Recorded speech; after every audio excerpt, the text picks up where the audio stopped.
Guys, welcome to my channel. Please like and subscribe. Thank you. Hello guys, good evening. Welcome to my humble kitchen again. So, ngayon ang lulutuin natin ay kimchi fried rice. So, ano-ano nga ba yung mga ingredients? Ito sila. So, kanin, pwedeng tira-tirang kanin. Mas masarap yon. Tapos, ito ay kimchi. And then, yung thin slice na karne. So, napakuluan ko na siya kasi para mabawasan yung fats niya. Ayaw ko naman kasing masyadong maraming mantika galing sa karne ng baboy. And then, ito, gamit ko ang toyo again. Kasi toyoin, hindi joke lang. Tapos, cooking oil, konti lang gagamitin. So, start na tayo. Ayun, mainit na yung pan ha, yung pan. Mainit na siya. Ayun. Actually, hindi ito pan eh. Wok ang tawag yata dito. Okay, start na tayo. Nakikita ba? Okay, lagyan natin ng konting mantika. Konti lang, kasi may mantika lang ng konti yung karne ng baboy. Initin lang natin. Okay. Then, dahil mainit na kanina yung pan, lagyan na natin yung karne ng kakaluan ko. Ayan,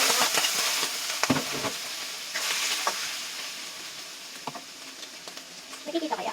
Lapit natin yung camera. Okay, ayun siya. Okay.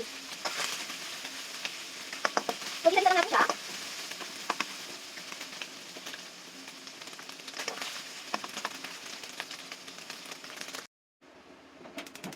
Okay. Dahil tostado na yung natin, yung karne, pwede na nating ilagay ang kimchi. Okay. So, gigisa lang siya, tuloy-tuloy gigisa, hanggang matuyo siya ng konti, mag-dry. Kailangan niya mag-dry para pag nilagay yung kanin, hindi masyadong magiging malagsa ang kanin.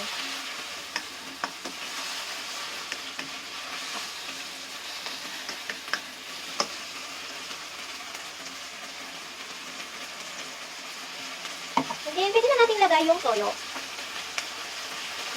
Okay?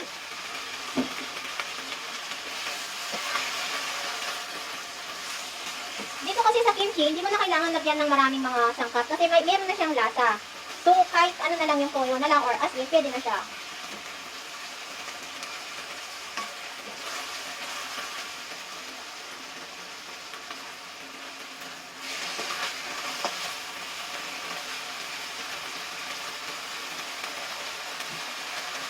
Okay, next, itong kanin natin.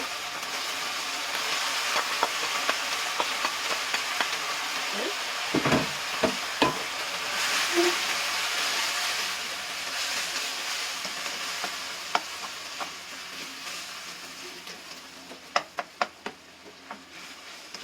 Yung halo-halo lang natin siya.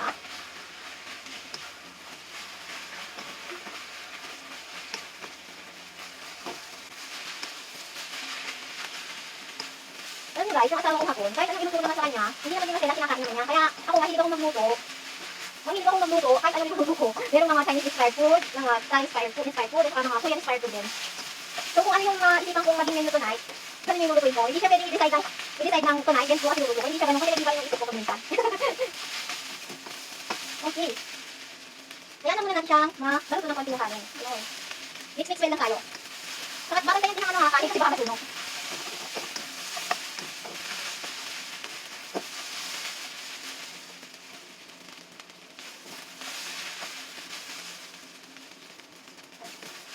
Mekos lang. Habang yung ng mekos na mix na. Hintayin lang natin ng konti. Hanggang matosta. Matosta ba? Yan. Okay. Madali lang naman siya kasi luto na yung kanin. Yung kanin na matosta na.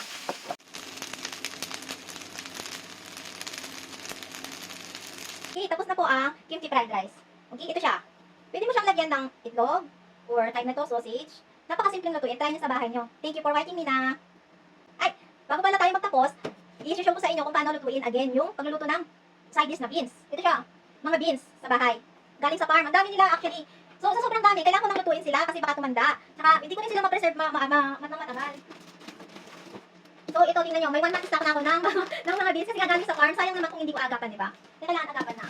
Lalo na dito sa bahay, kami mag-asawa, mahilig sa gulay. Tingnan nyo naman, napakalusog ko. So, sobrang lusog ko, tumabanga ako. Anyway, ngayon, i-show ko sa inyo kung paano gagawin. So, ang gagawin natin ay, i-prepare muna yung mga beans. Wait lang. So, start na tayo kung paano magluto ng side dish. So, bago ang lahat, maghimay muna tayo. So, habang naghihimay ako, magkwentuhan muna tayo. Okay? Ito siya. Okay? Maghimay lang tayo muna. Kayo guys, ano nga ba yung mga niluluto nyo? At paano nyo ba niluluto yung mga beans natin sa Pinas? Yung mga Baguio beans na to. Paano nyo niluluto? Baka pwede nyo i-share sa akin kung ano yung, kung ano yung masarap na luto. Maliban dito sa, ano tawag dito? Sa paggawa ng side dish dito sa Japan. So ito napakasimple lang ng side dish. Kasi if I'm not mistaken, na-show na yung video sa inyo, diyan sa mga naunang videos ko, kung paano siya lutuin at i-prepare yung tinatawag na side dish na to. Ang tawag dito ay Ingen Mame Gomaae. So meaning siya ay may sesame seed. So yung goma sesame seeds yun. Tawag dito sa Japan. So continuous lang tayong maghimay muna. Okay.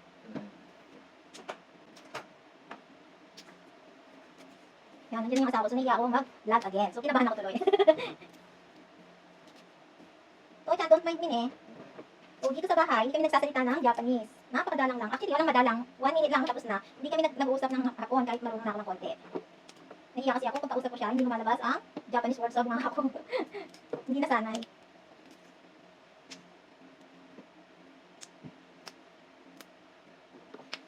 So, mabalik ko lang sa inyo. Bakit nga ba ako nag-start mag-vlog ng about food? Itong food vlogging.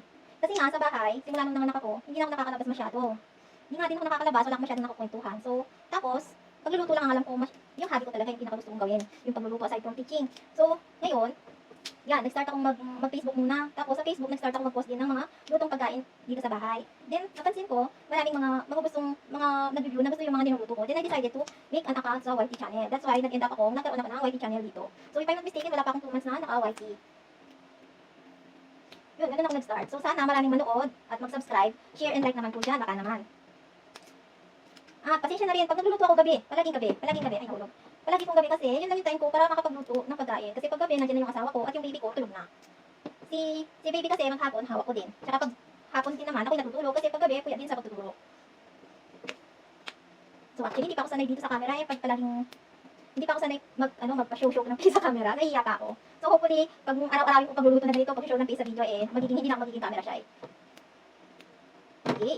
Tapos na. Hindi babanglawan na lang to. Wag tapos mabanglawan, ilaga natin. Okay?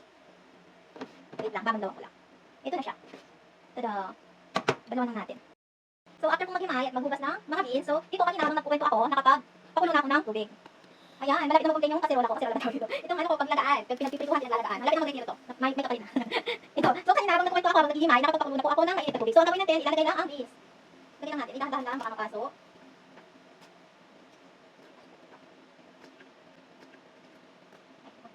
Okay. Hindi siya nakakasya sa batch. Tapos, okay. Wait lang ha. Masit. Dito siya. So, tapos, lagyan natin ang konti asin. Konti lang. Hindi marami. Konti lang. Okay. Pinayin. Pinayin ng konti. Then, hanggang malambot siya. Sobrang lambot. Okay, ganyan sila. Okay. Wait lang natin. Okay guys, update ko lang kayo sa mga beans. So, malambot na siguro sila. Tingnan nyo. Okay.